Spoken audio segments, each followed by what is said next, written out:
কেটে ফেলা হয়েছে, এরকম কাজ হয়েছে আজকে ভারতে হাইকমিশনারে।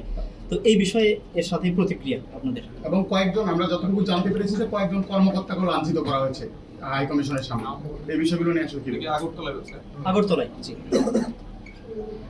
প্রিয় দেশবাসী, আমাদের আগরতলাতে বাংলাদেশের যে দূতাবাস বিভিন্ন দেশে রয়েছে, ইন্টারন্যাশনাল ডিপ্লোম্যাটিক জোন অনুযায়ী সেগুলো আমাদের রাষ্ট্রের স্বীকৃতি অংশ। সেই জায়গাতে হামলা নিপীড়ন চালানো আমরা মনে করি বাংলাদেশের সার্বভৌমত্ব যে জনগণ এবং রাষ্ট্র রয়েছে তার উপরে সরাসরি আঘাত। এই জন্য আমরা প্রতিবেশী দেশ, প্রতিবেশী যে উগ্রবাদী হিন্দুত্ব সংগঠনগুলো রয়েছে, রাজনীতিবৃন্দ রয়েছেন, শুভেন্দু রয়েছেন, মমতা রয়েছেন, সকলকে আমরা আহ্বান জানাবো বাংলাদেশের ইন্টারনাল বিষয়ে আপনারা অনাধিকার চর্চা করবেন না। বাংলাদেশের মানুষকে যদি অনাধিকার চর্চায় আপনারা ফেলে দেন, হয়তোবা বাংলাদেশের যে দক্ষিণ এশিয়ার মধ্যে শান্তিপূর্ণভাবে একটি বর্তমান ব্যবস্থা রয়েছে সেই বর্তমান ব্যবস্থা ভেঙে পড়তে পারে।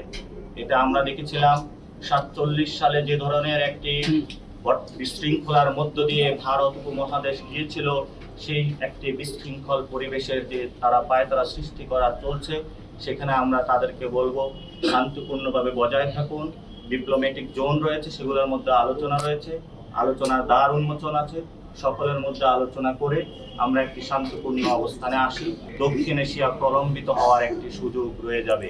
সেই সুযোগ থেকে এই দক্ষিণ এশিয়াতে যারা আমরা একসাথে ছিলাম, দীর্ঘ জীবনের লড়াই করে সংগ্রাম করে মানুষের জীবন রক্ষার তাগিদে যারা বিভিন্ন জায়গায় উস্কানিমূলক আচরণ করে চলছেন, আমাদের বাংলাদেশের অস্তিত্বের উপর হুমকি দিয়ে চলছেন, আমরা অতিসত্বর সকল পক্ষকে নিবৃত্ত হওয়ার আহ্বান জানাচ্ছি। আমরা সরকারের কাছে আহ্বান জানাচ্ছি, আপনারা ইতিমধ্যেই দেখেছেন সরকার একজন স্পেশাল দূত নিয়োগ করেছেন রোহিঙ্গা বিষয়ে, যেটা আমাদের একটা ইন্টারন্যাশনাল ইস্যু।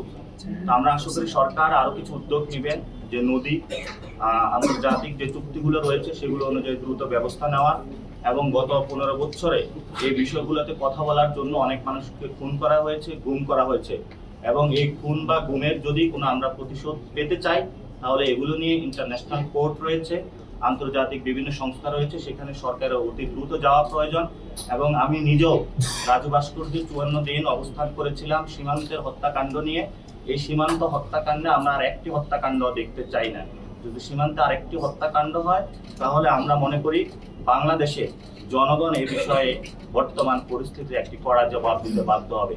সেই জন্য সরকারি যারা প্রতিষ্ঠান রয়েছেন, সরকারে যারা রয়েছেন, তারা এই বিষয়ে দ্রুত উদ্যোগ নেবেন। আমাদের পররাষ্ট্র মন্ত্রণালয় যারা রয়েছেন, তারা বাংলাদেশের চৌকস যারা ডিপ্লোম্যাটিক জোনে রয়েছেন, তাদের মাধ্যমে কোনো বিশৃঙ্খলা না হয়ে শান্তিপূর্ণ উপায়ে এই বিষয়ে একটি নিশ্চিত এবং ন্যায্য সমাধানে তারা আসবেন। এবং আমরা শুরু থেকে বলে আসছি 5 তারিখে আমাদের যে সংবিধান রয়েছে সেটা এই গণরায়ের মধ্য দিয়ে পিপলস সভরেন্টি যেটা রয়েছে, জনগণের উইলের মধ্য দিয়ে এটা বাতিল হয়ে গিয়েছে।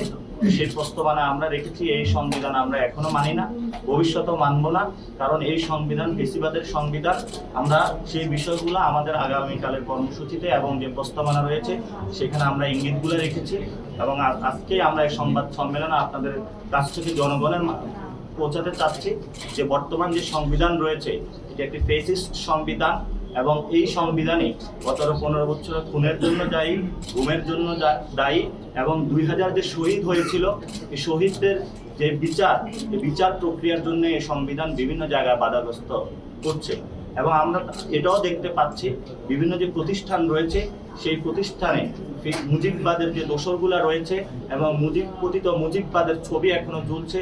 সেই বিষয়ে সরকারকে দ্রুত সিদ্ধান্ত নেওয়ার জন্য আমরা চাচ্ছি যে এই সংবিধান যেটা রয়েছে দ্রুত বাতিল করে গণপরিষদের মাধ্যমে একটি সুন্দর বাংলাদেশ বিনির্মাণের জন আকাঙ্ক্ষার প্রতিফলিত একটি সংবিধান আমরা চাই।